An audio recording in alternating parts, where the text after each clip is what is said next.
This is the home of Alan Robson's Night Owls. With the voice of the North. Greatest Hits Radio. Pick up your telephone. Janet Lawver has just come on and says, chose a biscuit, more than a biscuit, frankly, much more than a biscuit. Scottish shortbread. Ooh, now that's a contender. Emma Louise says she's endured an act of hatred. She'd just given birth to a first son, and her partner's ex sent her a deepest sympathy card. Vile, she says. That is cold. Mark Siverson says everybody should be nice because he lost his partner of 23 years. I'm so sorry to hear it. In July. He says changed his outlook on life, and it certainly would. Chris says, good evening. I'll be back soon. Just going for a poo. Hope it was a nice one. But we do have a rule that you have just transgressed, which is div not poo between 10 and 2. We'll have to take action against you, I'm afraid.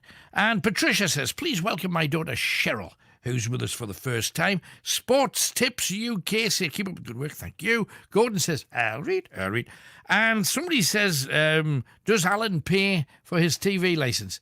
Yes, I do, and I just have. And Lindsay says, love what, Alan? Thank you very much. It's always nice to be loved. Let us crack on and talk of many things. Like Catherine in Sunderland is up next. Hello, Catherine. Hi, Alan. Hello, darling. What can we do for you tonight? I was just wanting to talk about a couple of things. Okay. The first thing is about acts of kindness. Oh, yeah. Have you experienced such a thing? Yeah, just recently. Ooh, what happened? Well, it was off my boyfriend because I've fractured one foot, Oh, right. and I've got a soft tissue injury on the other foot. Right. So I he hasn't been giving you a piggyback everywhere, has he? No, I fell after being at a friend's house. Oh, blame. I'd had a few drinks, but I wasn't drunk. Yeah. And Everybody's making up their own mind. I hope you realise this. Yeah, I know. And what I done was I went out for the taxi and I missed 2 steps. Right. And went my length, and it was raining. Right. So I've got to wear a moon boot. Oh, no. Oh, there's no way that looks good on anybody, a moon boot. I know, but my other foot, the foot that's the soft tissue injury, Yeah. that one is absolutely going bananas, and I got told that that's more painful than a fracture. Right. So what does this mean, though, that you can't walk anywhere? Or are you limping on both legs? I'm limping on both legs. Oh, that's not good. Yeah, Jeepers. but the act of kindness Right. was I've started seeing somebody new who I've known I've known him for about 30 years. Oh, blimey, right? And his best friend is my best friend who got us together. Right. And he said he's fancied us for absolutely years and years and years. So why hasn't he said something in all that time? I don't know. I think things are getting in the way. Right. I've either been with somebody or he's been with somebody. Yeah. Life has a habit of all of that. So 30 years, I'm guessing you knew him at school then, because you don't sound too old. No, it wasn't at school. It was through his friend and my friend. Right. Off like going sort of clubbing and things like that. Yeah, you know? see everybody else's mates when you're out and about. Yeah. Right. You never had a bit of a tingle for him early doors? Have I what, sorry? Never had a bit of a tingle for him earlier? Yes, I think I have, yeah. Right, that's good. Yeah. It's just great to finally, we've never had a chance and we've always been with somebody else, but now it's your moment. That's great. I hope it's going well for you. It is, but what he done was he, with us, like doing what I've done with me feet. Yeah. He, the postman knocked on my door a couple of weeks ago, and he said, well, somebody must love you. And I says, why? And he says, there you are, that's for you. And it was a big pink box, and inside the pink box was some pink and red flowers Lovely. a teddy bear, and some chocolates. Now that would buck you up just a tad. That's a nice thing. And it was off my boyfriend to cheer us up. Right. And it was unexpected as well. So That's that good, was that's like good. nice. No, absolutely. People don't do as much of that romantic stuff as they should. He is very romantic because That's what good. he's done is as well. Last week I got a new watch off him, Right. and he bought me a charm for my Pandora bracelet as well. Right. So how many you got on your Pandora then? I've got 3. 3 so far. Because apparently, Yeah. judging, I know nothing about the whole Pandora thing other than what I've seen on the telly, which is if you go up in a hot balloon, you get a hot air balloon bracelet, like token to go on it. And if you have an Indian dream catcher, you get the Indian dream catcher token to go on it. I don't know whether this is true, but that's what it says on Yeah. the telly. So, So I thought that was like really, really nice of him, and he's done more for me since I've started, going out with him properly than any of my other boyfriends have ever done. well, that's good. Bit of spoiling doesn't hurt you when you're feeling Because poorly as well. I've been treated horrible in the past Right. by various different boyfriends. They've all been sort of like control freaks and haven't been very nice. Right. And the treat is horrible. And he treats us lovely, and he likes the same sort of things as I do, and good. We'll get on really well. Brilliant. Hey, take it all away. Good luck to you. I hope it comes off. Anything else while you're on then, Catherine? Yeah, about seeing things outside. Yeah. Oh, what have you spotted with your neighbours or in your street, or what happened? Oh, loads of different things. Right. Where I live, obviously, there's I'm not overlooked, All right. and I haven't got any houses opposite me. Mm-hmm. There's just like a main road, Right. and I've seen loads of different things. I've seen somebody lying in my front garden, absolutely More. plastered. Right. Yeah. Uh-huh. I've seen a few crashes. Right. Uh-huh. One a car had gone through the bus stop, Whoa. Right. and it was a brick bus stop. Jeepers. Another one was a taxi that was on its side, and that was probably about 5 months ago, that was. Must have been a big tip. Because somebody I know was walking their dog Uh-huh. and was trying to help the person out of Out of the the taxi. car. What a shame. Is that bit of road a fast bit, is it? Because sometimes you get a bit of road that people tend to put their foot down on. It is, and really it shouldn't be, because it's obviously... Well, it's around houses. It should be 30, Yeah. obviously, yeah. Yeah, it should be. Right.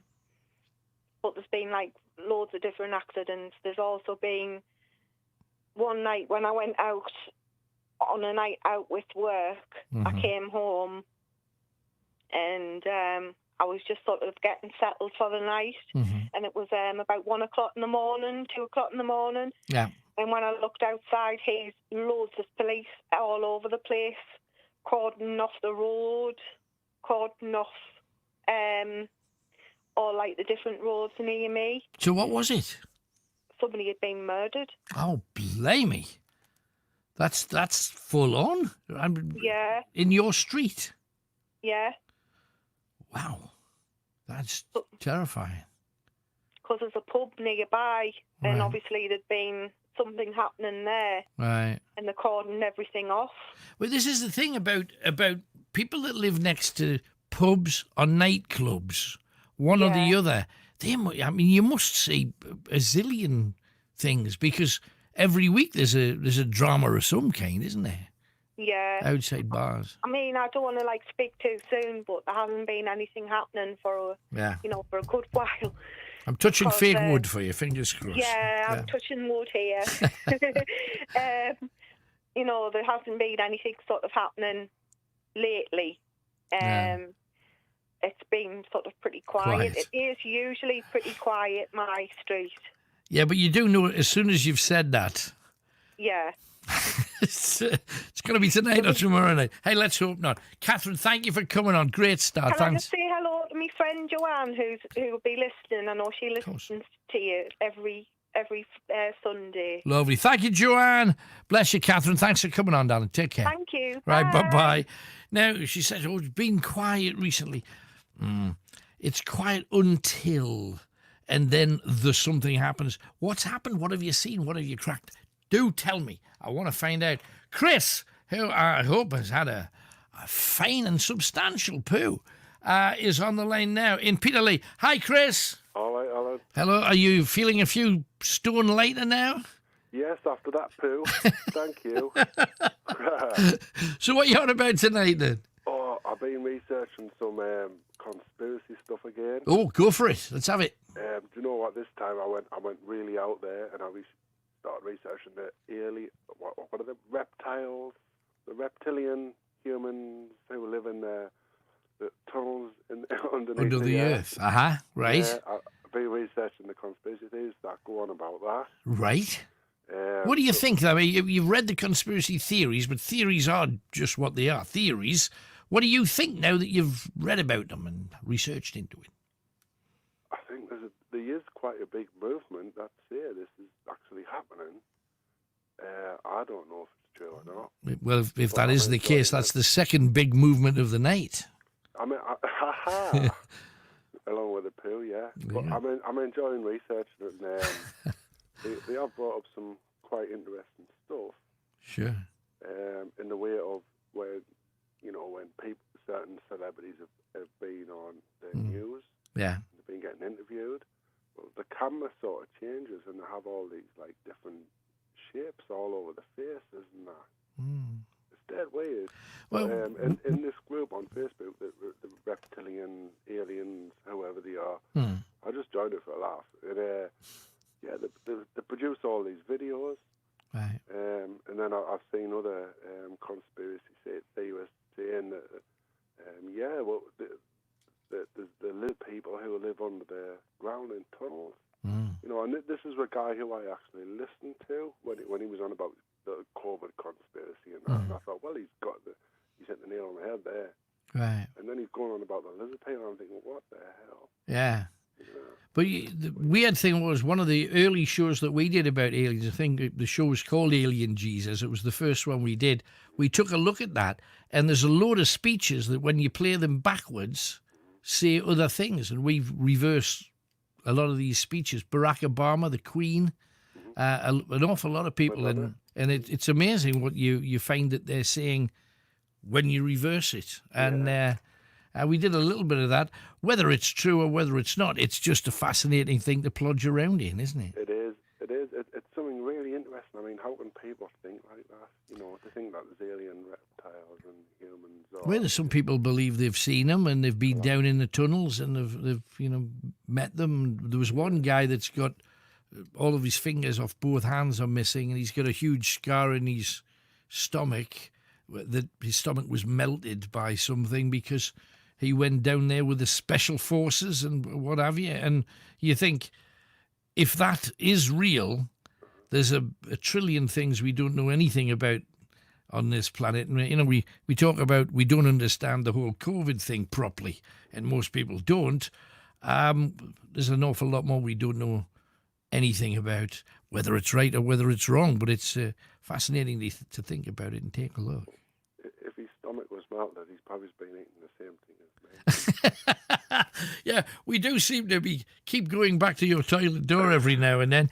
Sorry, mate. It's all right, man. Anything else then, Chris? No, I mean, we could talk about COVID all night, couldn't we? So we'll not even bother. All right. We both know what's really going on, don't we? I think so. A few other people do as well. Thank you for calling, Chris. All the best. Mate. I'll see you later, mate. Cheers. Bye-bye. Somebody open a window, please. Chris and Peterlee. Do you go for all of that?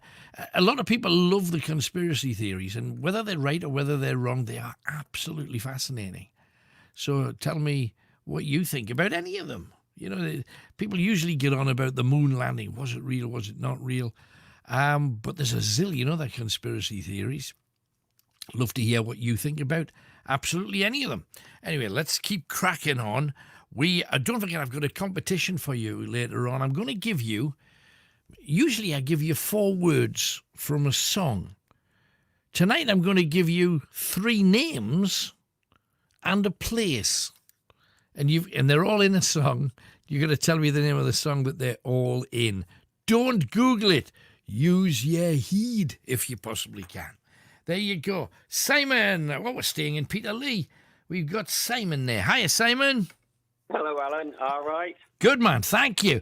What's your story tonight for us?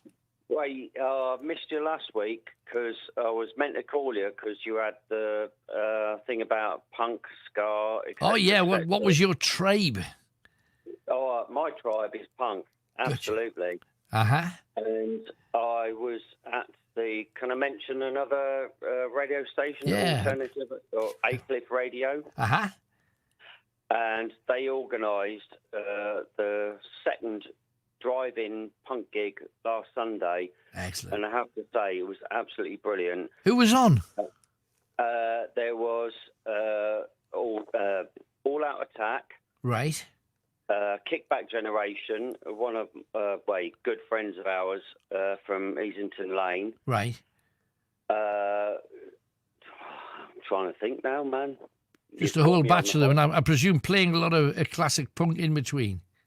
Yeah, and the end of the gig was ex-SLF. Right. So Stiff Little Fingers. Yeah. And it was absolutely brilliant, organised by Gaz and Aldi from Aycliffe Radio. Uh-huh. And pretty much all the social distancing was observed. Cars and... It's a weird thing, though, isn't it? You know, if you're all in your cars, technically the mosh pit is just cars crashing into each other then, is it? How does that work? There was barriers in front of the stage, but towards the end of the night, they did disappear, and there was a bit of a mosh pit. So I can't condone that, social distancing, etc., but it was a blooming good night. Wow, good. I'm glad everybody enjoyed it.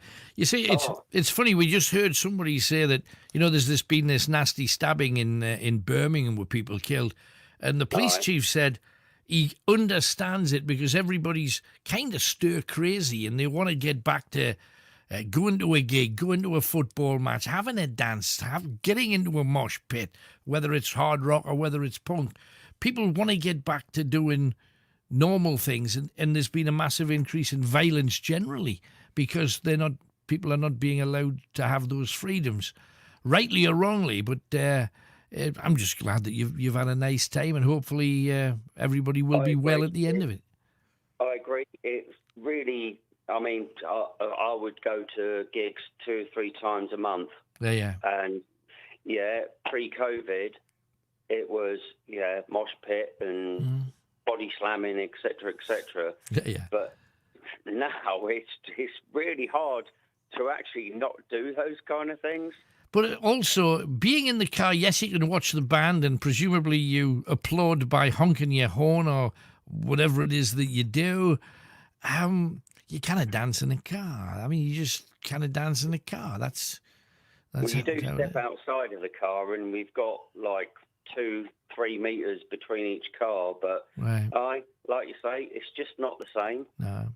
Hey, well, let's hope it is soon. Fingers crossed. The good thing is, although the testing is finding that more people's actually got whatever this is, or they tell us that they have, the good thing is that the vast majority of people are surviving it now and getting through it. Maybe that's the key to the future, that we're building up some degree of immunity to it. It would be nice to think so. Anything else while you're on then, Simon? Well, I was just going to say, isn't it hard, though, when you're a sociable animal, that you can't actually hug people and all those that you haven't seen for, a canny bit of time. Yeah. And you want to give them a hug and you're just standing back because you just think, well, I don't know where you've been.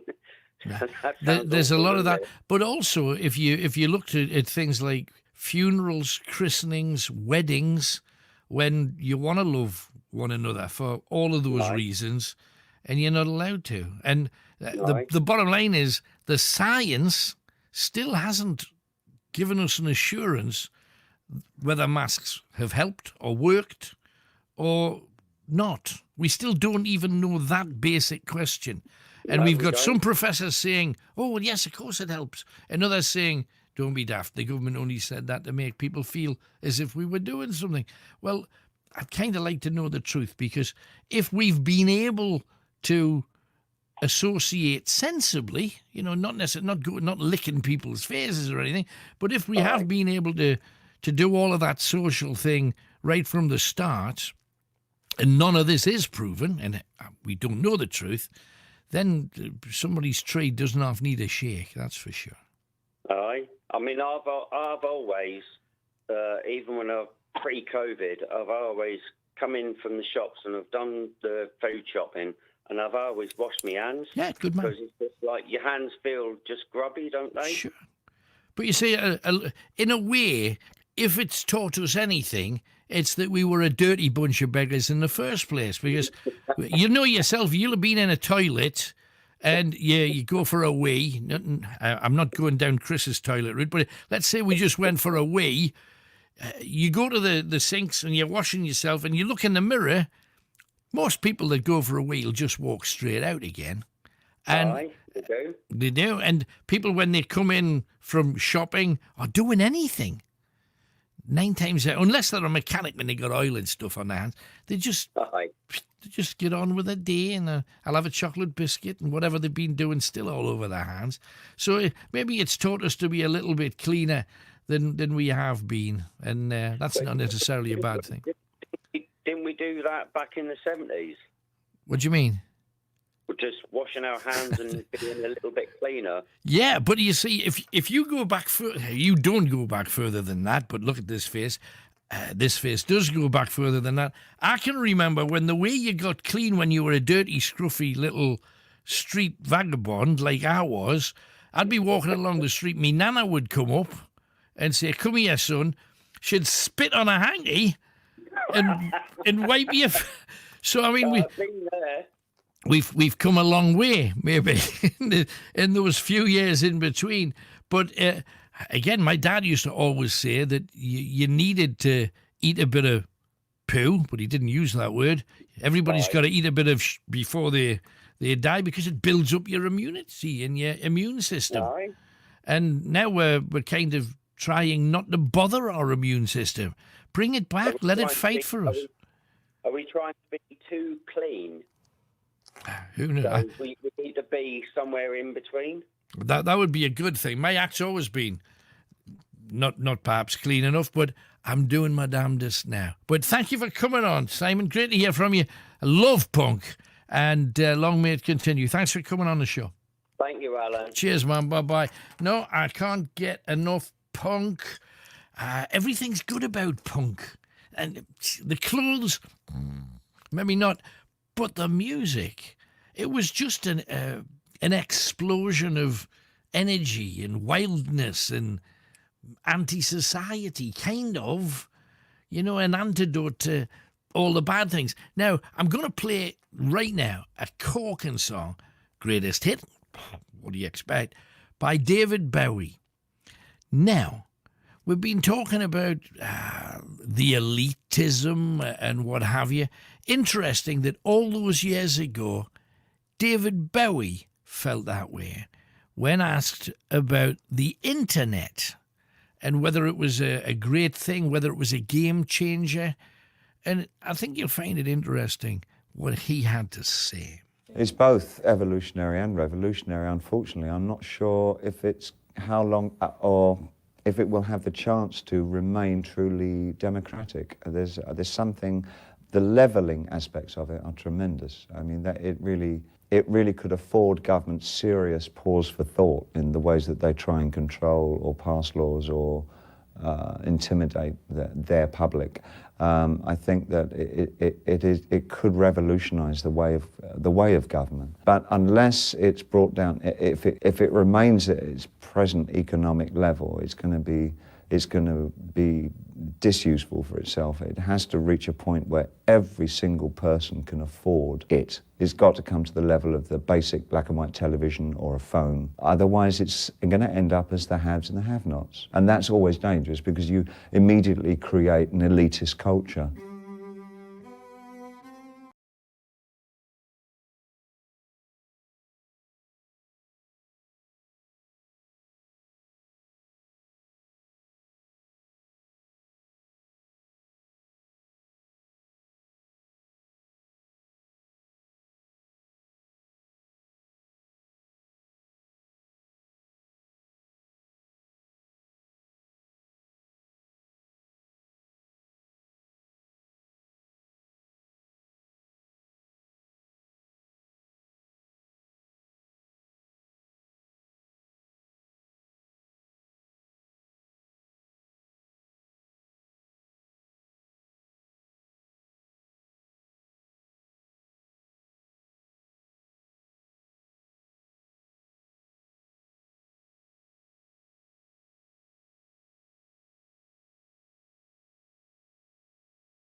0191 488 3188. This is Night Owls. Greatest hits radio. It is the big one. And Philip's been reading up more causes of coronavirus too, and there are some deaths. Absolutely are. Going to be interesting to hear the view of Nicola, who we've not had on for the blah, but she's going to be coming on tonight to talk about how some doctors tried to, because one thing I didn't realise is that the notification of COVID is counted and financially rewarded. Now, if this is kind of like what they did during the Witchfinder General's time, if he found a witch, he would get paid for it. So he found hundreds of thousands of witches all over the place, because you would if you got paid for each one. And in this case, they tried to persuade a family to let them say that a relative had died of COVID when he hadn't. Why would anybody want that? Why? I can't think of a single reason why. Just tell people what their family member died of and don't try and make it to be something else. And if anybody has ever been doing that, you've got to ask a question or two about it. Tracy says, it comes to something when the government has to tell you to wash your hands. This country's dirty. Some pubs and cafes are disgusting. These are your views, and that's the thing that counts. Agree or disagree with me, it doesn't matter. But think and come up with whatever you believe and then tell me about it. Ross says, ever since David Bowie died, the world's turned to poo. And Emma says, when they get a vaccine for COVID, honestly, Alan, will you take it? Hand on heart, never. But that's just a personal thing. I'm not suggesting that any of you, if you feel, go ahead, do your thing, whatever is best for you and your family. It's a personal thing. I just wouldn't. Coogie Bear, he's another punk. Absolute respect with punks. And Stuart says, we were spoilt when you were on 5 nights a week. And Lego Everlast, really sweet, says, yes, we took them for granted. Well, bless you. Thank you. I took you guys for granted too, so don't, you're not alone. I expected to be with you forever, 5-6 nights a week, and would have been. And I think I was taught a massive, massive lesson. 0191 488 3188. Let's crack on and talk of other things. Who's out there in the dark? We're starting with Laurie, who's in Sunderland. Hello, Laurie. Hi, Alan. Are you all right? I am good. Thank you very much for calling in. What's your story for us tonight? So, my story is I used to ring you when I was a child, when my mum and dad used to go to bed. Right, good. So what I used to do, right, is I'd wait for them to go to sleep, and then I'd go in my bedroom, listen to your station, and I'd record myself so I could play it back for them in the morning. Oh, brilliant. Did you have the little earpieces in and what have you so that nobody could tell? No, well, my house is on the opposite, and my room is on the opposite side. of the house, so you could have it on just loud enough. Yeah. Brilliant. I didn't have a clue what I was up to. No, there was loads of people. It was almost like a part of your passage through life. You get to a certain age where you get a bit of a sly on and you say, oh, I got straight to sleep last night. It was 9:10, when in fact it's about 2 by the time you'd settle down after the end of the show. Definitely. Happy but days. I used to ring you and tell you stories about my cat. Right. And I remember one of the stories that I told you. Uh-huh. It was I'd made a car out of a cardboard box, and I'd cut little windows out of it, and I tied a piece of string, and I decorated the inside with Gareth Gates. And it was a Sunderland match. It was a home game. Right. And I was dragging it up and down the street in this little box, and she was meowing, and all of the fans were giving us strange looks.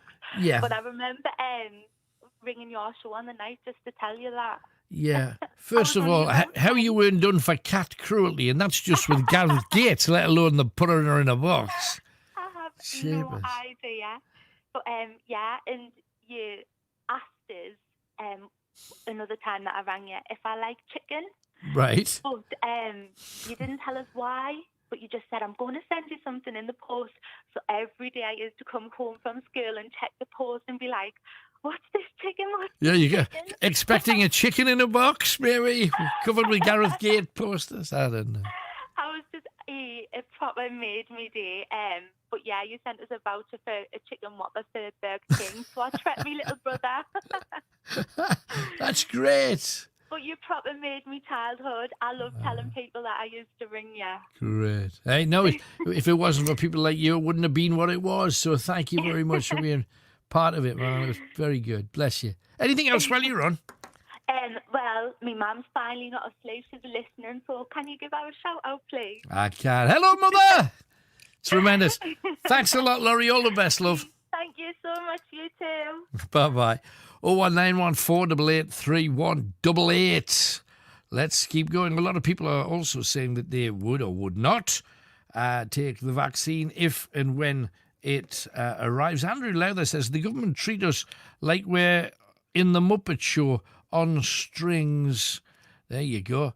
And Chris says it's not the government, it's a much higher pay grade than the government. Ooh, there you go.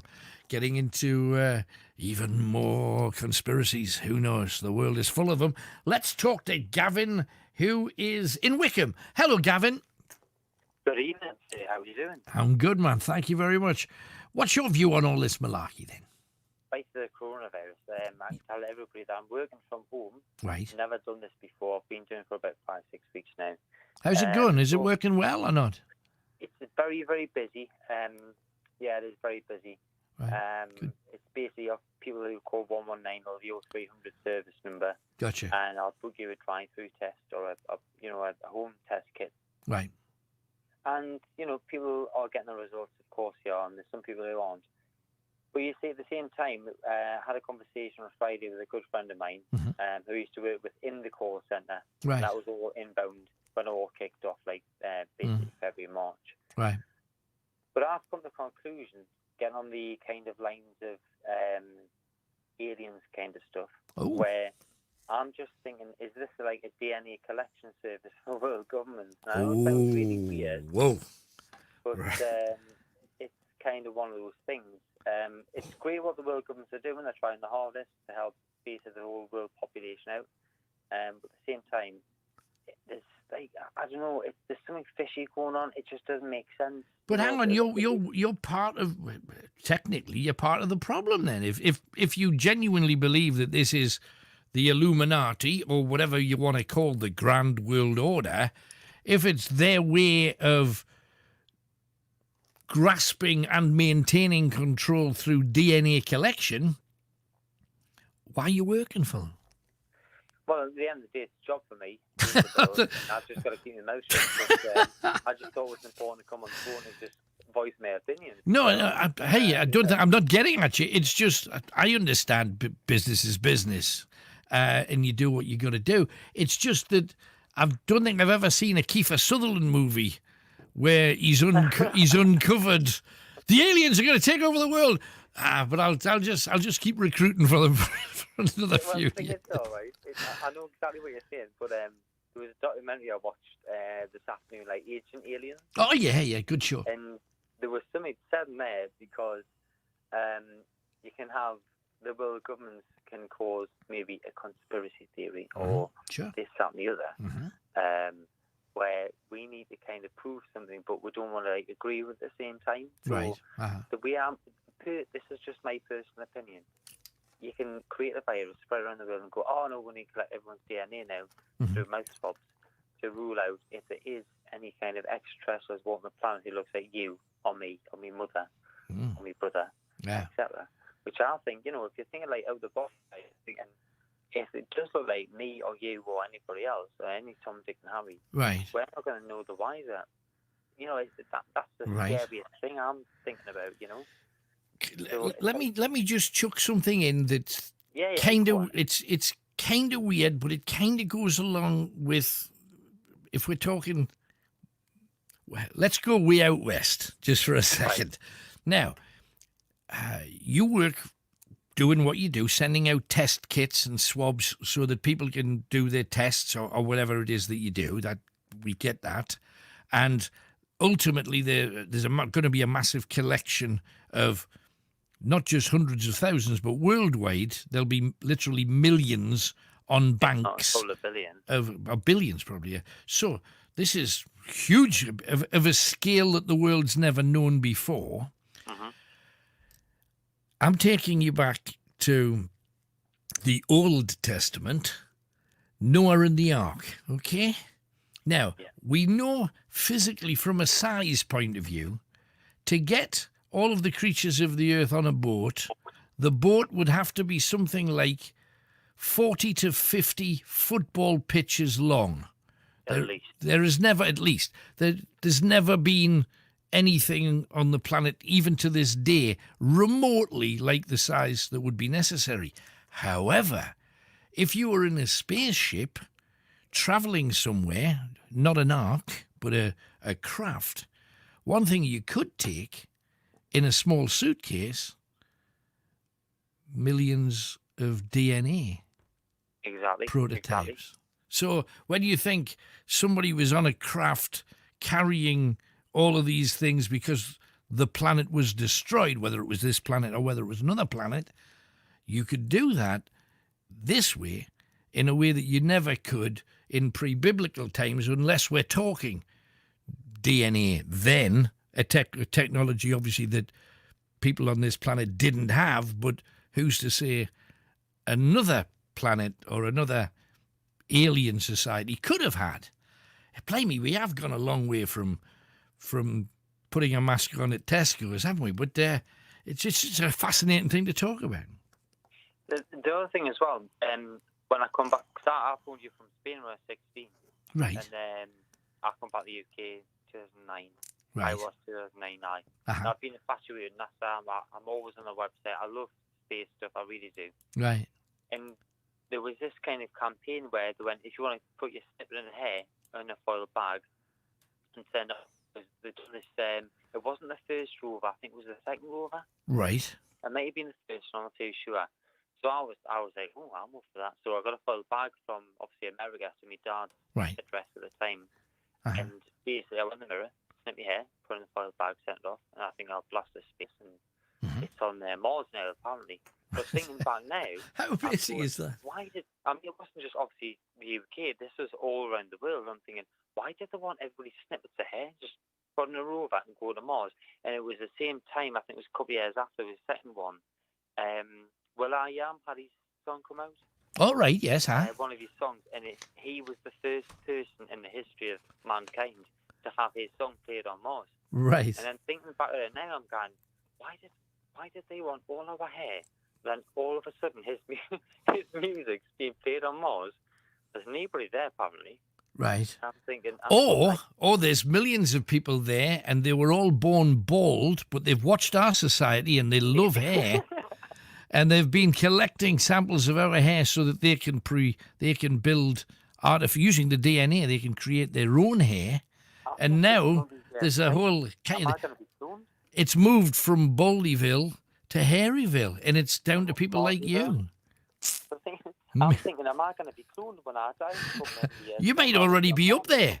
They could, that's what I'm thinking. Yeah, they could get that. But when we're talking far-fetched, it's stuff like this that was written by people like Jules Verne in the late 1800s that came to pass in the 1900s, and you don't know what's round that corner. I think there's a zillion things we've never been told, and that governments around the world don't think we're either intelligent or capable of coping with. And I'm just a big fan of just the truth. See, there's one of my friends of mine, he's a bit older than me. I'm 31, he's 56, right? We get on with each other like your house on fire. Uh-huh.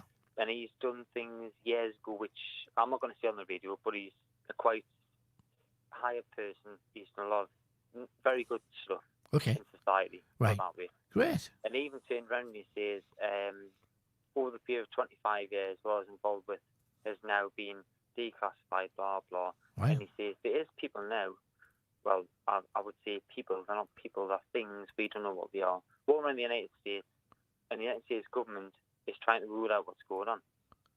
So, we have this conversation Friday now, had a nice Chinese, couple of cancer stellar, and he can't go into detail of what's going on, because person who doesn't know either. Right. And he's not going to chat lies or make things up. Sure. He says, but there's certain things going on the whole of America, that doesn't make sense. And I'm not talking like Area 51 on the board. I'm talking like the middle of the country towards the east, New York State, Washington, right, and all that kind of stuff. Then there's stuff going in the Vatican, Italy, and it's so confusing because you're trying to rule out different things. You're going, this doesn't make sense. However, we have this conversation where if the government actually turns around and says, right, I tell you what, yeah, okay, to the general public, say, yeah, okay, it is extra stressful going around. That would collapse your economy, your religion would go out the window, and people would just go, I'm not going to go back to work. Would they? I mean, really, be honest. And you are doing the job that you're doing, and I'm not going to pick on you anymore for doing it because you get.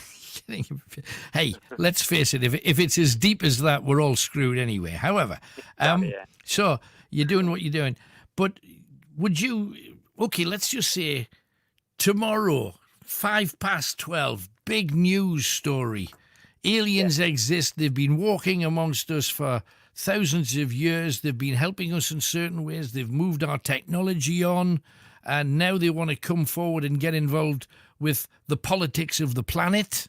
Yeah. You think that people would just not go to work and give up and there'd be horror on the streets, or would people not just crack on? Because I think people would just crack on and say, oh, that's an interesting news story. Yeah. I think people would be a bit shocked going, right, who are these things, or they look like me and you, which has been discussed. Yeah. They look like me and you, you know that movie, was it Cocoon? Yeah. So, you know, if they all look like me and you would think, well, we don't know any difference. So, at the end of the day, if they say is, well, we can't tell the difference who they are, because look like, well, you wouldn't want to go to the house, really. You're thinking, well, you know, looks like my grandma or looks like my granddad or... But yeah, look at what they did on Independence Day, and I know it's a film before you start. It's not a documentary. They all went to the top of the roof and welcome in. They came, come on down and stuff. I mean, it's better that way than doing it the 1950s, every alien film ever made, every sci-fi film. It was always shoot them, kill them, blow them up. They must die. They're snatching me buddy. I mean, it's funny. There's people said in the past where they went, they're more hostile, are they at the attack or they'll be dead friendly, are they scared of us? We're more scared of them. We don't know. But it's one of them things, if they come here like friendly, fair enough. If they come here hostility, they're not going to land there. You know that some people, there'll be half the people would say, oh, that's really nice, those aliens. And then the other half would say, kill them, I don't trust them, they must die. Because it's human nature. We're a rotten bunch, really. We don't trust people, and if they're not like us, we want to kill them. It's a horrible thing to say, but there's a bit of that on this planet. And look around, every country, every different religion wants the other religion to be rid of, and I know it's we haven't come that far, you know. I would love to think that we had, but when you look around, sadly, we haven't. I think at the end of the day, I mean, I don't want to get religious. I'm not a religious person at all. That's just the way I've been brought up with parents and stuff. And I've got cousins who have come from religious backgrounds, and I haven't got one issue with that whatsoever. Right. And I've with a lot of people from a lot of cultures. I respect their religion. Christian, Buddhist, Muslim. That's absolutely fine with me. I haven't got an issue with that. Right. The only issue I have got is I'm only 31, and throughout my life at the moment, I want to know if these aliens exist. And I don't think I'm going to find out ever.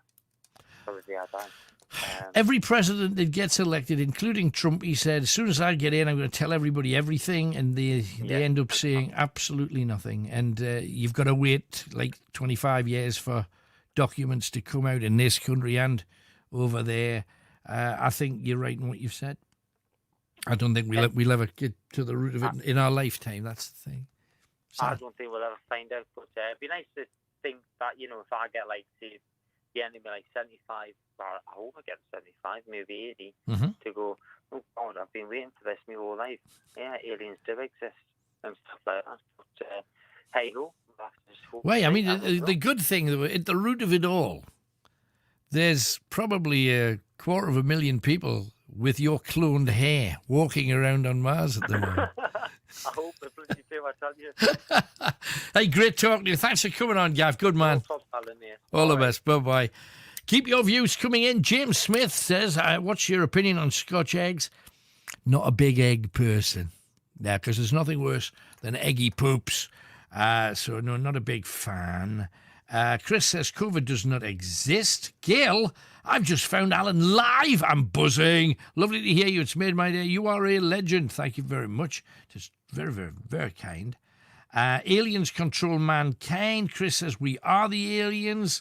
Or using things that we used in all the Alien Jesus shows. There you go. Ferret says, get his address. I'll fly a drone over his house and send him wild thinking the aliens are invading. There you go. So, get your stories in, whatever you think. Phil says, have you ever seen the film Contagion? It was made in 2011, but all the things that happened in the film are happening now. Yes, and you don't want to mention the Ike Word, who wrote a book about it in 2008. 0191 488 3188. Let's have a tune. Let's get a tune. And, you know, the tunes we play are grand tunes. They're not just good tunes. It's Gabrielle. We love Gabrielle. She's just a genuinely lovely, cuddly, proper, nice, decent, not up herself remotely. She's a nice lass. Yes, me and her talking about one of her biggest hits, Dreams. Did it move as quickly for you as it did for the rest of us? Because when that happened, suddenly it was like, because normally, if you look at most artists, it's like, oh, we tried one, oh, it didn't come off, oh, we tried one, changed labels, tried another one, and then eventually you get there. This was bullseye first shot, wasn't it? Bullseye, because I actually had been signed to another label, but they weren't really a proper label, so it was easy for me to say, pull a stop, say, oh, I'm walking out. It's going to cost you can't walk, but I did. And so the official thing was that Go Beat kind of came looking for me because it was still a demo. Yeah. And basically from being signed to them just putting it all together, and before you knew it, like June '93 was when it came out. Whoosh, you were there. Wow, you know, like the following week, straight in at number 2 and then number 1. This has got to be major life change, like it was, in a blink of an eye. I tell you why, because from a kid watching all the Brit Awards and Top of the Pops, all those kind of things, you know, I remember when like people like Seal and Lisa Stansfield and Wham. Big Wham fan I was in those days. Oh, I know, frightening woman. I love them. So to be, and also to having that book that I've got at home, the exercise book with like See on Top of the Pops, ha ha ha. Yeah. And there I was, all these complexes about myself. And then all of a sudden I've got a number 2 record and that's Top of the Pops. Hey, hey. I was like, I mean, I couldn't sleep. You know, I was like, wow. And then to doing Top of the Pops, and it just really taken off from there. Was it what you thought it would be? No, because it's smaller in the studio. Yeah. But it was fantastic. You just don't care. You're doing Top of the Pops. Everybody is going to see you, right? All your friends, all those people who are doubting. And then you look forward to the next week where everybody's going to just casually mention it and you're going to be a bit humble. Right. Well, it was fantastic. And then the following week I was number 1. And I can't remember. I think it was UB40 or someone like that. Right. I'd been at number 1 the previous week. They hate you, you know. Oh, don't say that. Oh, I like UB40.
This is real life conversation with the voice of the North. This is Night Owls with Alan Robson.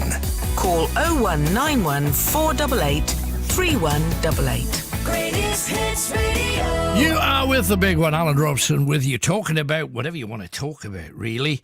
Andros says, I would stick the aliens in a 4-star hotel, give them benefits, because you don't know what they've been through. Possibly a black hole, maybe a wormhole, but you got no idea. That did make me smile. And also, Andrew says, 440 refugees in a day in Dover, all in boats. The French have got to be sending them. We can't afford to house all these people over here. 2,000 refugees in a month have arrived in Britain. Yes, and the vast majority of them will not be allowed to stay, but they'll all have a go, won't they? But what do you expect? I mean, we had a deal with the French, so the French would keep them there and not let them get anywhere near. We don't have the deal with them anymore. We're Brexit, so if anybody wants to pass through their country, or Holland, or Spain, or Portugal, or, and on it goes, why should they spend fortune stopping them now? That's part of the Brexit thing. If you voted for it, that is of your making. If you voted against it, it still should have been stopped by the British government years ago, who had the power, irrespective of what Europe say. They have always had the power to stop it and enforce border control and make it far more complete than it is now, because it really isn't. I'd love your views on that too. 0191 488 3188. Mark is in Thornaby. Let's go there. Hello, Mark. Hello. Hello there. What are you talking about tonight? As I've said in the email that I sent earlier. Right. Okay, tell everybody about it. My first proper night out in Stockton was Friday just gone. Right. Oh, how was it? No atmosphere at all. It just flat. Yeah. Yeah. So where'd you go? I mean, presumably you went for a drink or what have you? Just out with me mate around the regular pubs in Stockton. Right. Generally go in the micro pubs. Right. But half of them,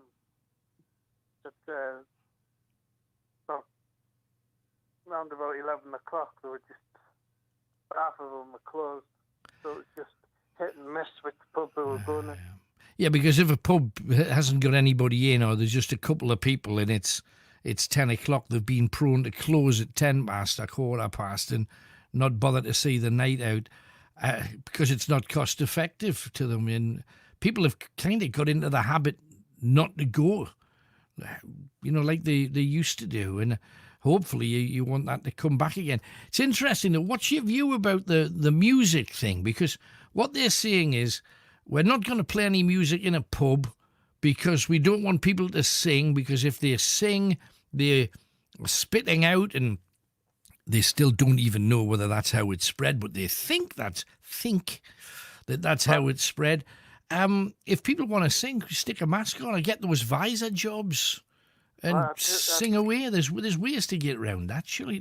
Then you've got at least a bit of background. Do you know what I mean? Because it's going into a completely quiet place. Because that's not what you go out for. You go out for sociability. I did notice most of the pubs we went in. Right. The music was quiet. Low volume. Yeah. But there was the odd one or two where it seemed to be, as if there was no social distancing. Right. No. The music was still on pretty loud. Right. But this is the same thing that we've been finding right since the very beginning. Some do it their way, others do it another way. Which one's right? Nobody knows. Just get on with it. And then they wonder, well, why are the figures still going up? Well, it's because all over the place, people are just doing what the hell they like, frankly. That's for the nightclubs. They're all still closed. Yeah. Which, you know the reason why, because nightclubs, it's more It's practically Everyone's impossible more to social closer distance. together. Yeah. It's hard to socially distance, even with social distancing, they haven't even shown whether that works or whether it doesn't. And as I say, we would like anything that's certain, but we've got no certain. There's no certainties about this at all, other than everything's being chalked up to COVID these days. Whether it is or whether it isn't, who knows? But hopefully the numbers of deaths are reducing. That's what they're finding across Europe. A lot of people have got it because they're testing thousands and thousands, but the vast majority of people are younger now and capable of recovering from it. Let's hope that there are no more, or certainly fewer deaths than there were. That's the main thing. I'm just thinking now, is this going to be the new normal? That probably all the nightclubs will probably stay permanently closed. That would be a damn. I I'm don't even want to think about that. It's if you're involved in the entertainment business, and obviously whether you believe it or not, this actually is considered entertainment. They to look around at all of the talented people that can't do gigs. You got comedians that are doing 2020's tour next year, hoping that everything's back to normal, and bless them, DJs that work clubs. How are they feeding themselves? Because they haven't been able to do zip right from the very beginning of all of this, and a lot of them are like part-time and like 1 or 2 nights a week. It's a scary thing for them. And what's better than to have some of your favourite music booming and you're throwing your arms and legs in all directions? That's as good as it gets. It has to come back. It has to come back one way or another. The government are saying that they're aiming for Christmas, for everybody to be able to cuddle and hold each other and da-di-da-di-da-di-da. And then on the back of the same news bulletin, they say, oh, but the figures are going up. There might be a second strike. We may have to bring back the lockdowns and stuff. And you think, well, I've just totally written this year off. I'm just hoping the start of next year. I'm hoping that they announce that all the nightclubs are back open again, and all the gigs and all that start back up. Right. No, I hope so too. Thank you for coming on then, Mark. Good to hear from you, man. Thanks for sharing. Right. All the best. Cheers, man. Bye-bye. Gary is, I think he's enough of him. He says, I'm happy to share my COVID with you. No, keep your COVIDity to yourself, man. That's the thing. What gets me is a lot of these people go to protest. They don't even know what they're protesting about. They're only there to cause trouble, says Harry, and he's not wrong. Some of them are certainly that way. And Chris says COVID doesn't exist yet. It's in the vaccines. Bum, bum, bum. And, oh my goodness, there's a name from the past. It's George from Lanchester. Hello, George. Good evening, Alan. Hello, my goodness. How are you? How's the family? Tell me everything. Well, we had this lockdown for 4.5 months. Right. And now we've come out the other side. But what I will say about the government, it wouldn't matter what government had been in power, they've never had anything like this to deal with. That's true. And it doesn't matter what the government does, it's wrong. Yes. No, I agree with that. But on saying it, this was when you say we've seen nothing like this before, Asian flu killed more people than COVID has, and we didn't lock down for it. We just got on with it. Because we didn't know any better. That was the thing. And right. With technology the way it is now, and to be fair, the population of this country has probably doubled since the time of Asian flu in the 1950s. I presume that's the one you're talking about. Well, there was 50s, and there was another one that killed more across planet Earth in the middle 70s too. There was Yes, and of course there was the one in 1918 to 20 that literally killed millions worth worldwide. And you were in your early 20s then, George. Cheeky devil. How dare you, my man. I'm glad the aliens got you. Hey, it's only a matter of time before I get a good probing. It'll serve me right. But, George, truthfully with this, you, right from the very beginning, and your good lady, were both slap bang in the middle of the worst possible group to be in when it all started. Yes, yeah, we were, and we were totally isolated for 4.5 months. Nobody could come into the house, everything. I wanted to paint a big red cross on my door, but Hazel wouldn't let me because groceries, everything. Brenda and Nicola. Nicola's been absolutely brilliant dealing with our groceries. I knew she was good for something. We've just never found out this side. There you go. But it in the end, it did get to you that you couldn't go out. Did you not feel? Because the one thing that I was angered about out of all of this, and yes, we don't understand it, and scientists disagree how it's spread, and we don't know how long it lasts. We don't know whether people are putting down COVID for people who died of pneumonia and tuberculosis. There's a lot of stuff we don't know, but one thing that we do know for certainty was that the government said to people in your situation, and also, and perhaps even worse, those in care homes, don't contact your doctor. If you've got symptoms, just stay where you are for 12 weeks. Yeah. Well, henceforth, a lot of those people died because they didn't get... Exactly. And now that angered me because I always believed right from the beginning, if that was the group of people that were most at risk, they should have had access to medical help 24/7. Well, you see, what it was, if after so many days the symptoms got worse, you contacted NHS Direct, the 111. Yes. But they were so overloaded with calls, the whole system collapsed. Right. And you couldn't ring your doctor because they wouldn't come out anyway. No. And you couldn't get onto 111 because the system was just overloaded. You couldn't go to A&E. Right. So you literally were stuck with it. And probably there were people who did die simply because they couldn't get medical help. Now, that in itself is sinful, though, isn't it? I mean, because I don't understand.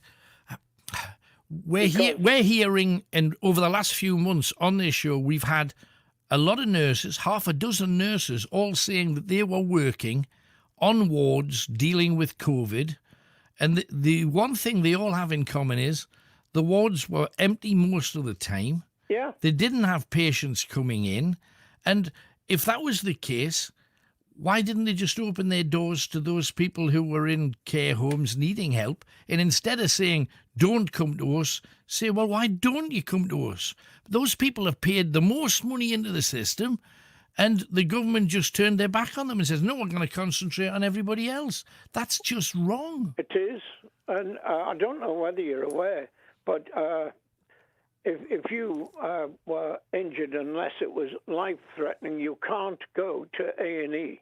Unbelievable, isn't it? Because if you do, you'll be asked, have you contacted 111? Yeah. Even if you say no. Have you contacted your GP? No.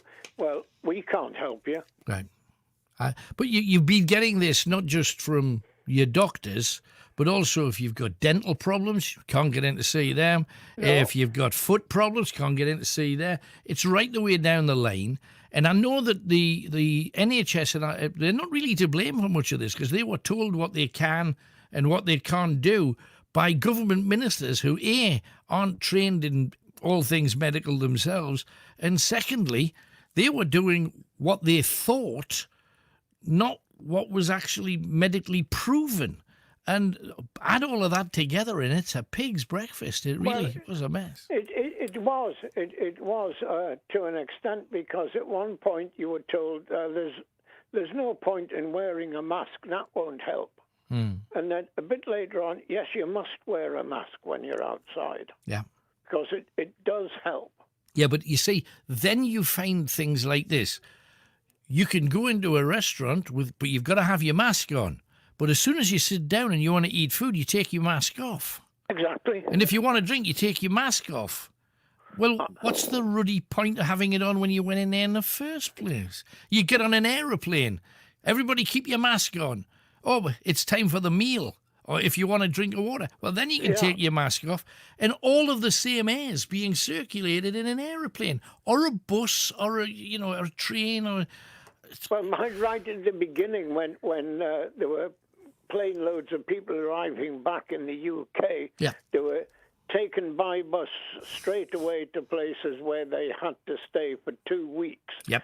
And they came off the plane all wearing masks. And they showed this on the telly. Yes. They were getting onto the bus. Everybody on the bus was wearing a mask except the driver.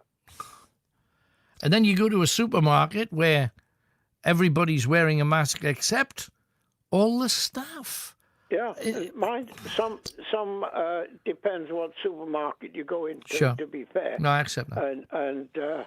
But we've been in a supermarket where no staff were wearing masks or gloves, whatever, and they were stacking shelves. So even if good luck to them. I mean, Hazel wore a mask, so did I. She had gloves on. Yeah. But she was picking up things that had been handled by people who weren't wearing any protective gear. And I don't know whether you were aware, but Boris also said early doors, this was one of the first things that opened up, when they decided, it's time to move things on and let's try and get back to somewhere near normal. Boris said the first thing he was going to do was get markets back again, your local market. Yeah. And this opened the door not just for the local market, but the car boot sale and the flea market and the fairs and all of that. And I love all of that stuff. Well, most of us do. And as soon as you get to those places, you're within 6 inches of people. Yeah. And nobody's got a mask on. And but we're outside. Yeah, but you're picking up all the things. You're picking up fruit and veg and whatever. Yeah. That's been handled by you don't know how many people. Yeah. Yeah, absolutely. So it's just there's no consistency at any point all the way through the. But the ones I think that have been hit very, very hard, of course, are the charities. Oh my goodness, they've not been able to do anything. I mean, because I've got a guide dog, and we were intensively into fundraising for guide dogs. That all came to a stop, and it's certainly there won't be any kind of fundraising this year. Well, and also, of course, this is the month that would normally, I think it's probably next weekend, have had the Great North Run. Yeah. And that raises millions of pounds for all of the charities. All kinds of charities, and they've been hit very, very hard. So they're going to get none of that this year, and some of them will fold. There's just no question about it, because without funds, that's what happens. Exactly. And it's an awful thing. And the good thing is you are fitting well. I hope your good lady is too. We kept ourselves. We kept ourselves to ourselves, and hopefully we've come through the other side. Good. Because certainly, if either one of us had got it, that would have been our lot. But we shall be here for another 100 years. You're made of strong stuff, the pair of you. Absolutely. Yeah. So you take care of me, old son, and it's really great to hear you again, Alan. It's a great honour, George. Thank you for coming back on. We appreciate it. Mate. Thank you, man. Now. Bye-bye. Lovely fella. Saying he doesn't believe the government could have done it any better, and who knows? I mean, any of the other political parties may have done it worse. Who knows? Again, these are all the great unknowns. Tony, trusty taxi driver, has come up with a plan. Not just for him, but for me too. He says, Alan, if we do dissolve the union and become 4 separate countries, it won't all be bad. We could go into partnership as smugglers. You look like an old pirate. and have the smugglers' lair up there in Berwick. I'll lend you a horse and you can supply the hats. It's a thought. Chris, on about cyclists. You know I'm talking about? If you jog past the cyclist, I always say a hearty good morning. Good morning. Heads down, I'm not talking to you, son. And off they go. Not all of them, 40%. He says, hi, Al, I'm afraid I'm one of these mute cyclists. Not because I'm a grumpy bugger, but because I'm blowing out me arse. Hashtag fat lad on a bike. Don't know if this counts as a random act of kindness or not, but one of my old army buddies has been struggling a bit recently, lost his job, behind on bills, struggling with issues relating to PTSD. I knew him as a sensible lad, so I gave him a 500 quid sub. He used it to do a couple of courses and pay for a DBS check so he can start a new job. Cheers, Chris the Truck. That makes you a hero. And thank you very much for a random act of kindness. I do think that's exactly what it is. When somebody doesn't expect. Anne's come up with one as well. Hi, Alan. A neighbour stayed up late and made us a hot pie when we came home from Portugal on a late flight and sent me a book when they knew I was really down when my husband passed away. That was really thoughtful because, as you know, I love books, says Anne. Nothing quite like a random act of kindness. Just something, a bit of nice that just comes out of nowhere, because in everybody's life, mine, yours, we've all got a right tangle going on, trying to manage, trying to squeeze everything out of what we do and what we earn and what little we earn. It's a ruddy nightmare, and the fact that somebody gives a damn makes such a difference. 0191 488 3188. Time for a quick tune, I think, and a good one it is too. I was talking to Rod Stewart about you guys, his fans. I can't think of anybody else who's delivered as consistently as you, right up to the present day, where, you know, people would be thinking, when was Rod's height? I couldn't put my finger on it, because you're as big now as you've ever been. Yeah, this is, for me, this is a wonderful period to be alive, because it is a rebirth, and right. I think I've got the best fan base in the world. They really are tremendous, my fans. Right. I don't like to call them fans, it's so impersonal. Friends, they're my mates. Yeah, friends, absolutely. yeah.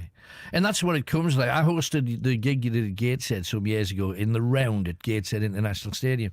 And when we were there just talking and mixing with the crowd, it was like, oh, Rod and I, we go back a long way. And you're thinking... But we all do. We all go back kind of a long way with you. And I actually remember hearing Every Picture Tells a Story, and that Amazing Gracie thing you did with Maggie Bell, and you're thinking, it still can bring hairs on up on the back of your neck. Your bottom. And, no, it might that be was moving.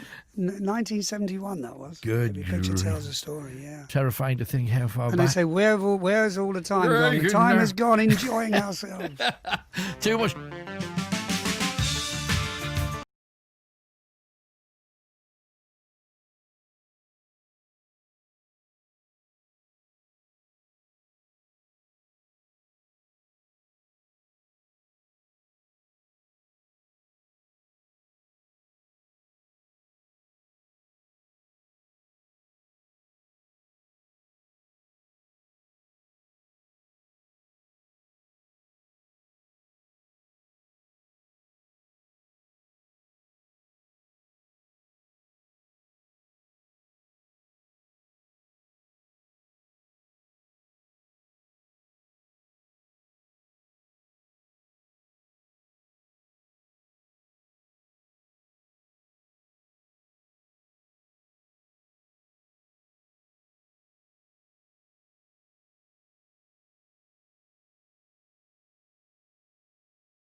Night Owls with Alan Robson. What are we talking about next? You make the call. 0191 488 3188. Greatest Hits Radio. Now, the other week, as you probably heard before this show and on the Wednesday prior, Cities of Sound, we did a one based on Newcastle and Sunderland. We want to see them from Teesside, and the good thing is the next one's going to be South Yorkshire. Cities of Sound, Sheffield. That's going to be a show to lock on to. We're touring the UK, looking at the heritage, the musical heritage of some of our big cities, and Sheffield is up and coming. Wednesday night, 7 o'clock, Greatest Hits Radio. You'll be able to hear it again repeated on the following Sunday night. So don't forget to check that out if you can. Competition to win, said Night Owl Merg. If you fancy it, it's there. And all you got to do to win it is identify a song from 4 clues. Tonight, the clues are going to be 3 names and a place. You've got to tell me the name of the hit that features those names and that place. First clue. She played Calamity Jane and had greatest hits with Secret Love and The Black Hills of Dakota. Okay? Whip, crack away, whip, crack away, whip, crack away. Who sang that? Second clue. This man, we've got to go back to the 50s, ask your nana about this one. This man had a greatest hit with Just to Walking in the Rain, Getting Soaking Wet. Who had a hit with that and Cry and a whole load of others? Had a hit, greatest hit with Just Walking in the Rain and other things. 2 clues, lots more to come. I've just been asked whether I dunk. Oh, I'm a right dunker. And Baz says, have you got a phobia? Actually, I don't. Don't really have a phobia. Emma Louise, loud music is good for the soul. I absolutely agree. Ken's just phoned me, says, welcome back. I've been back a while. Welcome back to you. Julie in Leith has just given birth to a 16-pound baby. 16-pound baby. Blimey. We're wondering which one's going to be walking first. Anyway, good luck to you with that. My goodness, I bet that knacked. We've also got some Bee Gees coming, but plenty of time to have a chat with you guys first. Alison is next, and she is in Anfield playing. Hi, Alison. Hi there, Alan. Hello, my love. eyes are still watering off that 16-pound baby. Oh, my good gracious. Yeah. She didn't say whether it was a natural birth or whether it came out of the sunroof, but It must have been the sunroof. you would think. You would think. Wow. I don't even want to think about the other way. Just leave that image out of my mind. Whoa. Right. Whoa. So what you got for me tonight then, Alison? Well, when you're on about random acts of kindness, my friend started something off, with me very early on in lockdown. Right. I was sitting one night and she knew that I'd been really sick because I was only doing click and collect. I wasn't going into the shops. Right. And she sent me a text at about 9:30 at night just saying, go and look on your doorstep. Right. And I was like, right. And she sneaked in with a tub of my favourite ice cream and wrapped it up and put it on the doorstep because she knew I couldn't get any. Oh, that's pretty good. I cried for hours. Oh, that is. But you see, once again, it's not when you know that it's good. For example, if you know your birthday is coming and somebody says, I've got you the thing you've always wanted, that's nice, but you kind of knew something was bubbling under. It's completely unexpected, random act of kindness like that really hits the heart. Nice. Yeah, and she put a little note on saying that it had been disinfected and everything because she knew I was so crazy about disinfecting. She's like, I disinfected it as I was putting it down. Right. Oh, that's great. Did you? But you being you, I would imagine, first chance you got, you did something nice for her. Well, it set off kind of a thing between us as friends. Good. And it was about 3 weeks later, I left a huge bouquet of flowers on her doorstep, but I didn't text her or anything. I didn't tell her. I just kind of placed it in just inside the door because I had a canopy. All right. So I knew when she went to walk out the next day, she'd find see them. Oh, that's and I didn't nice put a note or anything on them, but she knew it was off me. Are you sure? Or did her lad yeah, not take full responsibility? Well, I don't like to say when I'm getting you gifts. I just played it cool. But we've done loads of things. When it was VE Day, the celebrations. Yeah. Like in my mum's street, there's a lot of like older people in there, and none of them are like into computers and stuff like that. So I knew one of the neighbours had said, "Why don't we have like a bit of a street party?" Right. So the night before, I'd made loads and loads of bunting, and I went round first thing in the morning, and I went and covered all their fences with bunting, and so when they went out for their street party, there was loads of decorations. Right, brilliant. Because you see, I don't know whether this is just the difference between the male psyche and the female psyche, but even if you're a nice bloke, and I think everybody likes to think there's an ounce of niceness about them, but we would rather do something nasty for you. It's an awful thing. We're more used to doing something nasty to our friends. And I can remember one of my friends was getting a new front door, and the original one, if you remember the old terraced houses, there used to be a front door, and then directly in front of the front door there'd be two posts holding up like your little porch bit. Yeah. Outside bit of porch. So if somebody came to your door and it was bucketing down, they're in the dry bit. Yeah, like a little canopy thing. Exactly so. Yeah. And what I decided to do, he had this new front door. The first time he'd ever had a door that was completely wood. Because, you know, his previous one was like a big glass thing. So you could see people standing at the door, whatever. So he couldn't see whatever was outside. And I knew he was going to go on his night shift because he's a security lad. And he goes out about 10:20, doesn't start at 11, and he can walk to where he works. So what I did is I got those big, super long cling films, you know, the really big one, and I wrapped it on one side round the pole, and then I stretched it so that you couldn't see it round the other side. And I did a great job of it, because if you didn't know it was there, well, he didn't see it. He just got... He lives on his own as well, which doesn't actually help. So he's opens the door, he's got his bait, he's ready to go, and he walked straight into this thing, and he didn't know what it was, because you kind of see it, and all of a sudden it's all over his face, and it's all... And you also know yourself that cling film, once it gets you, and he tried to walk through it, and it had come off the sides, and it was on him. I was standing about 25 yards away behind a hedge, screaming. I thought I was going to explode. It was so funny. But that, in turn, then became... He was trying to get me back. He sent a letter that had stuff in it, which was actually itching powder. It brought me out in a rat.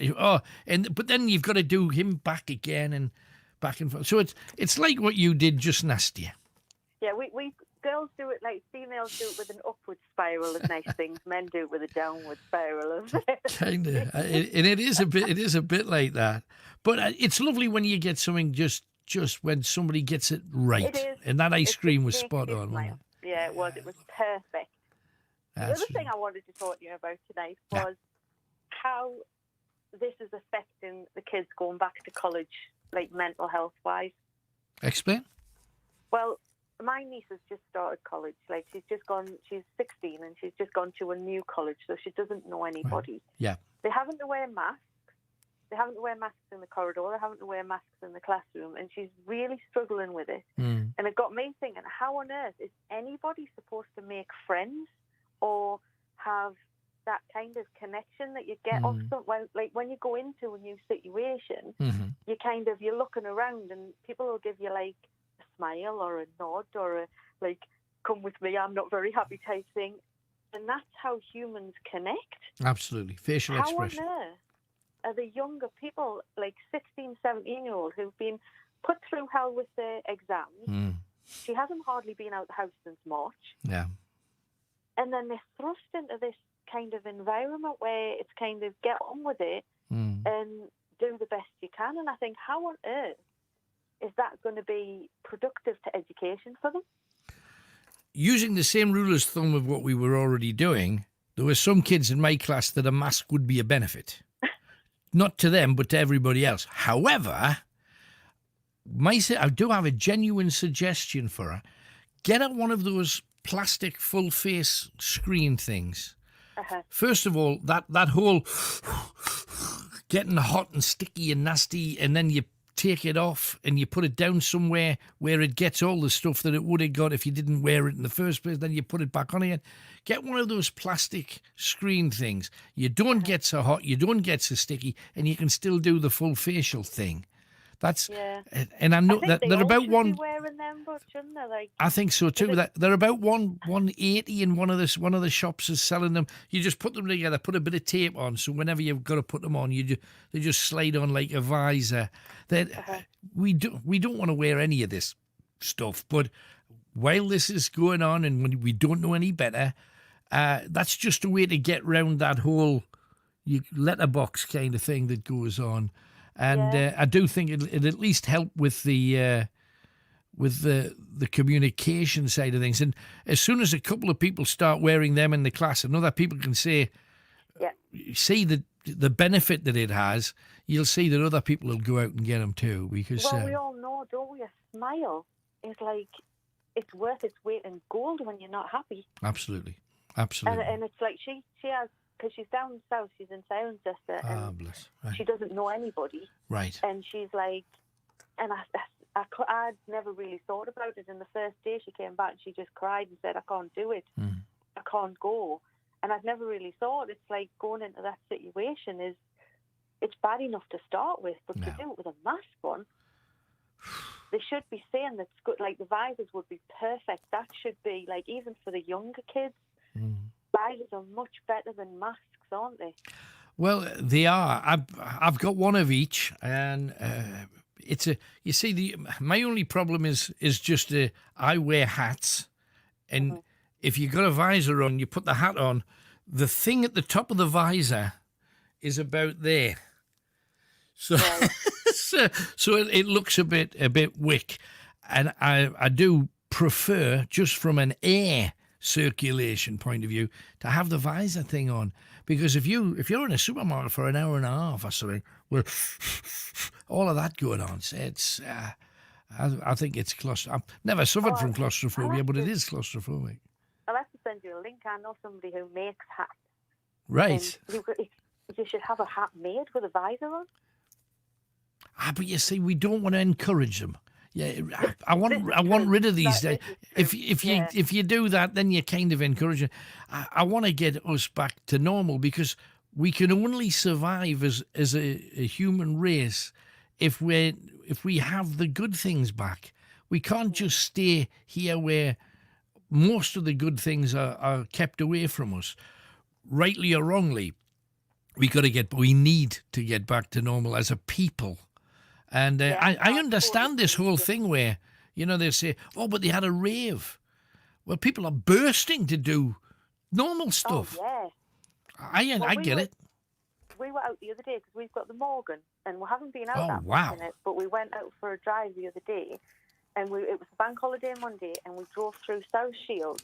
Right. And it was chock-a-block. The roads we literally drove through at a snail's pace because it was just heaving everywhere. Right. And when we got home, my sister Rob, I said, it wasn't the sunshine and the nice drive out and the whatever. I said it was seeing and being in amongst all those people. Yes. It was fantastic. Not once was I thinking, God, nobody's got a mask on. Like, oh my God, like you were in an open top car. It was just, I could feel the energy of the people. Yes. Yeah, absolutely. And I came home and I felt absolutely amazing, and I thought, for your immune system and what you actually do inside your body, I'm sure that would have been better for me than going somewhere and everybody being covered up and nobody smiling and everybody because people tend to hang their head and get on with what they're doing, and there's no interaction at all. But down South Shields on last Monday, it was amazing. Good. It was fantastic. I've been in a couple of situations over the last couple of weeks. One was I bumped into somebody that's been a long-time listener. It was in a supermarket, and she just ran up and gave me a cuddle. And everybody in the shop, she could have hit me with a hammer. It was the... And I thought, well, that was a lovely thing. And did I want it to happen? Did I feel threatened? No. She gave us a cuddle. And it wasn't today. Was it today? Yes, it was today. Today, a guy came up and said, I just want to shake your hand. I hope that doesn't freak you out. And I says, no, I shook his hand. And if you want to go, then do the squashy thing. Yeah. Cool. But it doesn't matter whether you do or whether you don't. It's your personal choice. If you feel that that's okay and it's acceptable, accept it. If you don't think it's acceptable, that's... But you see, the one thing that this whole thing has taught us is we don't have that choice anymore in the eyes of those that are in power. Yeah. We can't do that. We can't do this. We can't say this. We can't walk on that side of the street. Follow the arrows in the supermarket. Do as you're told. We've even got people in yellow jackets in the middle of streets. Go there, do this, pick that up, take that out. You can't go in the shop yet. Put some dunk on your hands, or make sure you put your mask on. You haven't got your mask over your nose. This is a different place. This is not. This isn't my home. Exactly. This is my home. That's what it feels like, isn't it? It feels like the call earlier that was on about aliens and stuff like that. It's like it feels like we've been transported somewhere else. It's like this is not what we as humans do. No. Because a cuddle or something like that, like it's scientifically proven that things like that boost your immune system. Mm-hmm. Now you say, but again, I can't say to anybody, don't do this, don't do that, because the only information we get is what they want to tell us. Yeah. And we can look and source our own information, and everything that I've sourced and researched, and I remember right at the very beginning, looking at like death rates and finding that more people died last year when we didn't have COVID than have this year, and that's still the case. And you go, but we didn't stop last year. We didn't ruin the economy. We didn't destroy children's education. We didn't allow old people to die en masse in care homes. Oh. So we didn't have any of that. It just begs too many questions, and I want to explode with it. I really do, because I just genuinely, with my heart, and this is not a political point against anybody or for anybody, I just think it's been handled horrifically. And I do think there's something going on between governments, and I don't know what it is, but I'm not happy with it. And that's the problem, isn't it? We just don't know. Yep. If they could turn around to us and say, this happened, that happened, should have done this, should have done the other, here's the information, go and deal with it how you want to deal with it. We would just be so much more empowered to move forward as of how we wanted to do it. But when they strip you back to literally, like, it's basically you're on your knees.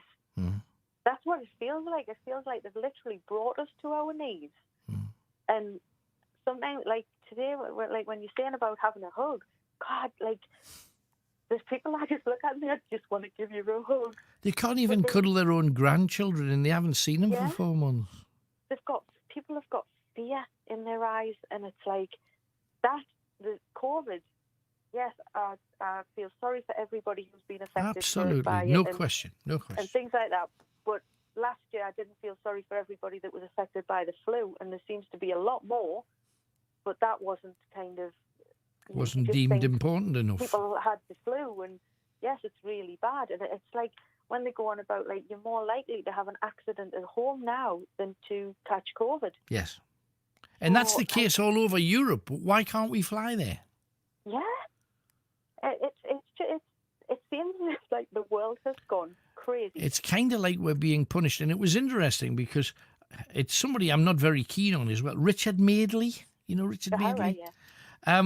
He was in France, apparently, having a holiday at a friend's house somewhere in the south of France. And he said, I'm just not coming home. I'm not going home to be imprisoned. What right do these people have to imprison me in a home just because I went on my holidays? Yeah. And he's got a point. But people come home and you're quarantined for 2 weeks. You can't come out. We'll allow you to go to the shops once. What? When were we arrested? When were we? What did we do to be punished in such a fashion? And you could argue, but it's to keep us safe. But it flies in the face. Get on a plane with all of these people and come back, and even if you're not poorly, you've still got to do. It's like even if you're not guilty, it just feels wrong. It just feels. I can't be the only one that feels that. And I want people to be safe. Don't think for a second that I don't. I want people to take care and look after their families, 100%. But it's something's amiss. There's something rotting in Denmark, as Shakespeare once said. Absolutely. But like I said, hopefully we will find out in our lifetime. I think it's going to be a rebellion before then. It's going to be interesting to find out. Anything else, Ali? No, I think that's it. And I'm totally with you on no vaccine. Right, no vaccine. Why not though? It could save your life and all those things. I'll take my chances. Right, okay. That's your view. Thanks, Alison. All the best. Thank you, Alan. Bye-bye. Bye. Also got Jane in concert, who sent a little message in before. Didn't read it out. She says her husband wants to spice things up in the bedroom. They've been married now for 3 years. They need a little bit of spicy poo. And she says, what do I recommend? That's not as easy as you would think. All I can say is one of my ex-wives decided that she wanted to put a mirror on the ceiling, you know, and it wasn't long after that she wanted to see the back of me. Anyway, let's move on. We got some music coming up very soon, but I'm going to have a chat with James in the Wirral first. Hello, James. Hello, Alan. How are you? I'm very well. Dive in. What you got for us this time? Well, I was going to say about things about leading on from COVID-19. A couple of weeks ago, there was an ITV said about the fact about the dictatorship of this. You know how in the eastern side, on the Far East and in China and all that, that's communism, and they dictate you. Yeah. At the moment, we seem to have a government that hasn't really handled coronavirus or COVID-19 properly. They haven't, so they sort of put these rules in. And by the way, this mask thing is reviewed after 6 months. It's in place until next July and reviewed after the 24th of January. Just to let you know, scary, which isn't good news because that would mean we still have to wear them at Christmas. Which and you are exempt, of course. Some people are exempt, of course. But George said earlier on that no matter what government was in place, that there's nothing been like this in the past. I mean, are they not just doing the best they could do? Are they just trying their best? They're making it look as if they are, but I don't. I mean, yes, I was born here, my family are here, and all the rest of it. But I'm not so sure that I like my country anymore. Purely because I didn't vote for Brexit. That's number one. There's a story in the papers tomorrow saying that they're going to put in this internal market bill, which is going to override any agreement that's been made with the EU, irrespective of whether we may have a deal with them or not. It's a bit complicated. Yeah. And I'm not happy about that either, because it's as if the government want to, because they've got a big majority, they seem to think, well, we can do what we like, so we'll impose this on you, we'll do this, we'll do that, and they're being so heavy-handed and stubborn that I get the impression that we've lost our democracy. Well, I mean, we also heard that they're also going to remove or scrap the minimum wage because of the COVID situation. They can't afford to pay minimum wage. That was in today's papers or yesterday's. It said it was not going to be increased this year because it's unaffordable. That was the headline. I didn't actually read the article. What they've said is that because obviously you know yourself that the minimum wage means nobody can be paid less than that. Well, what they're saying is that that's flexible now. Now, you see, to me, So if you it's can't have a minimum wage. if it's flexible, it's not a minimum wage, No, then, is it? Precisely. I didn't know about that. I haven't read it in much detail, but I do find that a little bit hypocritical. Either we have a minimum wage or we don't. Yeah. You know, for sure. The lady you were saying before about being happy and all the rest of it, and interaction and things like that. There's no way that I can, I just can't imagine that we'll be wearing masks for too long. My friend who's totally blind, he has one, but he says, I don't want to wear one for the rest of my life. I just want things to get back to normal as quickly as possible. Yeah. So does everybody else. But do you think they're frightened of, you see, because if you think of how we've handled every other virus since the Black Death, we've just got on with it. That's correct. But you see, the thing is, this is the 5th coronavirus that we actually know about. Every year, there are 4 what are called coronaviruses. Mm-hmm. One is the common cold. One is the flu, I think. One is hay fever. Mm-hmm. They are coronaviruses. This one is a brand new virus, which is a similar type of virus. So it's a coronavirus, not the coronavirus. It's called COVID-19, but it's actually a variant of... Do you remember SARS? Yes, blaming, yes. It's a variant of that. Right. The actual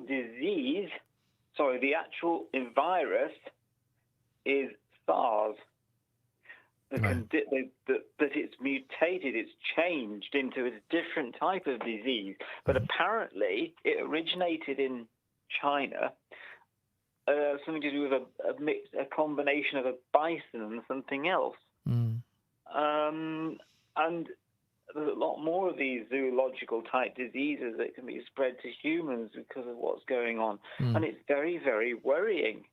I mean, yes, it's cold now, but, I'm not so sure that we're going to... I mean, the drop down might have been just because of the hot weather in the summer. I hope it isn't just because of that. Well, they told us it's the lies that we've had every month or so. It's the hot weather's going to kill it. Oh no, it won't. Then there's the other one that was, well, once it's been around, then it has a dip and it disappears. No. I think what we've established is whatever this is, and it is one of a number of strains. We accept that. Mm-hmm. And we've had to learn to live with all of the other strains, even though we haven't got a cure for the cold. We haven't really got a cure for the flu either, really. No. We haven't particularly got a cure other than try an antihistamine and hope for the best with the whole hay fever thing. That's so we've right. just got to come to terms with the other sucker. Behind. And as for the budget, which is the other thing that I was going to mention, the forthcoming one, yes, that... I reckon they were suggesting that there was going to be tax rises, and some people think there should be tax cuts. But I think that it will have to be tax rises. We're going to get stuffed up. It won't affect me because I currently don't have a job, but I'm partially sighted and all the rest of it. But and I have Asperger's as well. But so it's very, very difficult for me to get a job, even in normal conditions. Sure. With the amount of people who have lost their jobs, and I'm really sorry for people who have lost their jobs. It just makes you further back down the queue, though. That's the truth of it. Absolutely. But the point is, those who are in work, who will have to pay these taxes, they're going to have to increase, because how on earth are we going to pay for this? Because of the deficit of £2,100 million. Yeah. That's the overall debt of the country. Yeah. It's huge. Yeah, and they've just had to take another massive loan out, and whenever something like this happens, the government says, we've got no money, we can't do this, we can't do that, we can't do this, we can't, and all of a sudden he has 40 billion, and you go, whoa, hang on a second. That doesn't make sense, you see. It's done. What happened? I seem to get the impression that whichever government is in power, whoever it might be, they do this purely to suit themselves. Yes. It's done at the time, on impulse. It's determinant on what's happening at the time, and they will do something to suit themselves, and it's to hell with everybody else. That is my impression, and I do not like it. It is very dangerous. Yeah. And I've just But you about- also know what that also means. It means, well, we'll be out of power in a couple of years, and whoever follows up will just have to deal with whatever we leave behind. whatever we end up with at that time. But of course, they're going to get rid of the Fixed Term Parliament Act now, by the way. Yeah, that's I what don't I've know heard. when it is, but it is disappearing. It's all made a mockery of the whole system because it was done to stop prime ministers just calling a snap election and things like that. But they put the rules was so high, the bar was set so high that it made it almost impossible to actually have a general election unless it was voted for. And on the two occasions that we did have an early election, they were voted through because it was the best thing at the time for the country. But I honestly don't. I think this government hasn't done a very good job at anything since they came to power, to be fair. I do think whoever was in had a nightmare to deal with. Oh, absolutely. I couldn't agree with you more. Whoever was in now, if Labour were in or if the Lib Dems were in, whatever, they would still have the same problem, and nobody knew how to cope with it. Back at the start of lockdown in March, nobody knew it. We didn't know anything. We knew a lot more about it now than we did then by a long stretch, which is probably why we can make them localized lockdowns where needed. But in March, we didn't. And I, for one, and I don't normally get frightened because I try and control myself these days because it's quite easy for me to get very worried. Yeah, I'm sure. Part of my condition. However, on that particular occasion, when they did lock us down on the 23rd of March, at least I managed to speak to my friend who lives a few miles away, and I was reassured. And I said to her, I'm absolutely terrified. And I was. I've never been so terrified in my whole life. Yeah. After I heard Boris Johnson's speech that night. It was watched by 21 million people. Yeah, waiting to see what happened. But you see, again, when you're talking about to get frightened, most of the things that the newspaper said and the government said worked in harmony to scare the living bejeebers out of everybody. And you weren't alone being frightened. The millions were frightened. Absolutely. However, when they said afterwards, after the lockdown, Boris said, and he surprised a lot of people because he said, "Oh, if I had the chance, I would never lock the country down again." And I think he's probably going to have to soon because this is it. He says, going. "I'm not sure it was the right thing to do for the country because it's destroyed business, it's destroyed travel, it's destroyed this," and now he's saying, "Oh, we might have to lock down Britain again." And it might have to happen again, and if it does, it's going to ruin a hell of a lot of more industries. The ones that are left are not going to survive very well, are they? I honestly think, I'm trying to find out because on Christmas Day each year, I still go to a local pub around just about half a mile away from my house, and they have Christmas dinner, and it costs about £45 per person. Right. Normally, I think it's gone up to 50 or 55 now. But basically, I've been trying to find out what they're going to do about Christmas because as soon as they put the menus up, I'm going to have to book because if I don't, I won't get a Christmas dinner because they'll have fewer tables this year. But on top of that, at the same time, I think we might have actually lost Christmas already. Oh, well, let's hope not. I hope not. I hope not too. James, we must move on, but thank you for coming on, man. Not a problem, and I'll speak to you soon. We'll get through it together, man. Take care. Bye-bye. Cheers. Thank you. There you go. And Andrew says, Boris has hinted it might be gone in November. Jackie says, just found you here, back on Night Owls. And Chris Mitchell says, Brexit is the best decision we ever made. I'm more than happy with the WTO rules. We must take back control of our laws and fiscal policy. Roll on 2021.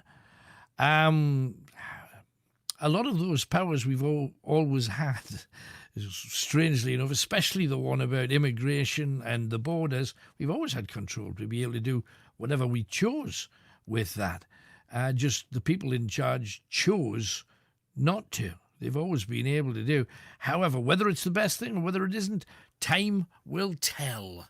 The present moment, pretty much everything looks a bit dark and in the shadows. However, I shall brighten it all up with the blah after a quick break, and then I think we shall have that blah. First things first, talking to the Bee Gees, starting off with Robin Gibb about the early years. The three brothers actually were born in Douglas.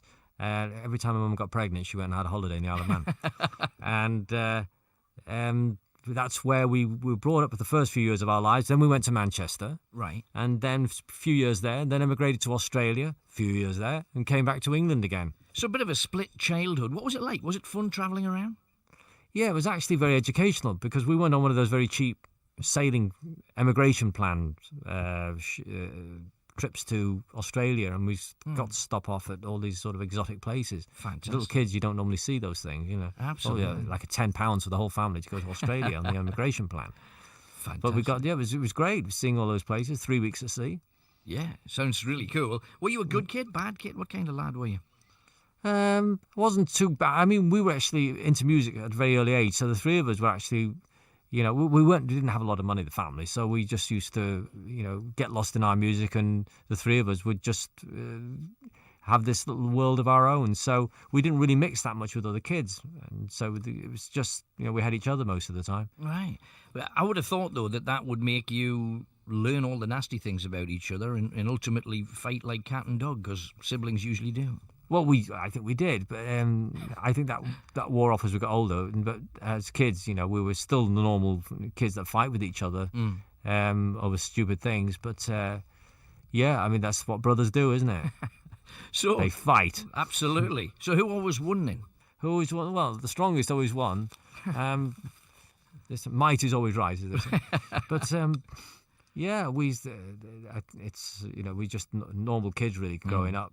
And then we asked Barry about his best ever gig. We got this response. The best one for me was doing the Savile Theatre, when a year before we supported Fats Domino, Jerry and the Pacemakers, and I think it was the Flower Pot Men or something like that, or Grapefruit. There was another group. And they went on, and we were one of those first groups that went on. Well, the audience that went to see Fats Domino don't want to see you guys. Now, Jerry and the Pacemakers, Jerry's been around. Jerry's a Liverpool, and he knew how to talk to the audience, so he got them. But us, we were totally in knee-deep here. We didn't know what to do. Robin got pelted with an egg, this, that, and the other, and all this stuff happened because they were like rockers for Fats Domino. So the nicest moment for me was doing our show a year from that day in the same theatre, and it was our show. And Paul McCartney and Brian and Lulu again and a few other people, my mum and everybody were in the box watching the show. And I went for dinner with Paul and Jane Asher after the show into this club, and that was my night. I was like in heaven.